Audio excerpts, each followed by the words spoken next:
నీవు మనుషుల వైపు చూసినంత కాలము మనిషిగానే మిగిలిపోతావు. నీవు మనుషుల వైపు చూసినంత కాలము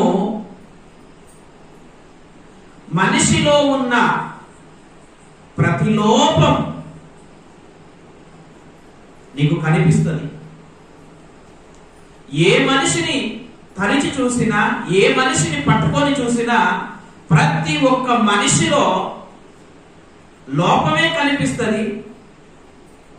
ప్రతి ఒక్క మనిషిలో బలహీనతే కనిపిస్తుంది. ఏ మనిషిలో పరిపూర్ణత కనిపించదు.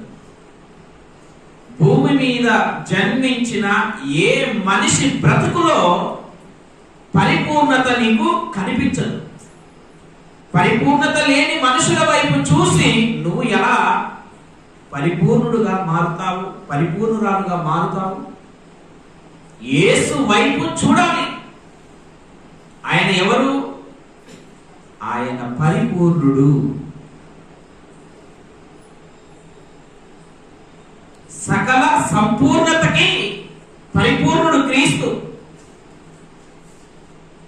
యేసు వైపు చూస్తే, క్రీస్తు వైపు చూస్తే ప్రతిరోజు చూడు, ప్రతి దినము చూడు, ప్రతి క్షణము చూడు.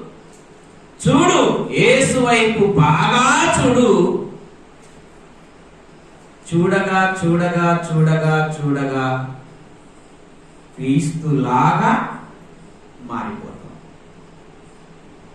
తినగా తినగా వేపాకు తీయగా ఉంటారట. యేసు వైపు చూడగా చూడగా చూడగా యేసులాగా మారిపోతాం. యేసులాగా జీవిస్తాం. యేసులాగా ప్రతిబింబాన్ని ఈ లోకంలో ప్రతిబింబిస్తాం. మనుషుల వైపు చూడగాకు, దావీదు వైపు చూడగాకు. దావీదులో ఉన్న లోపం కనిపిస్తుంది. మోషే వైపు చూడగాకు, మోషేలో ఉన్న లోపం కనిపిస్తుంది. లోతు వైపు చూడగాకు, లోతులో ఉన్న లోపం కనిపిస్తుంది. సొలొమోను వైపు చూడగాకు, సొలొమోనులో ఉన్న లోపం కనిపిస్తుంది.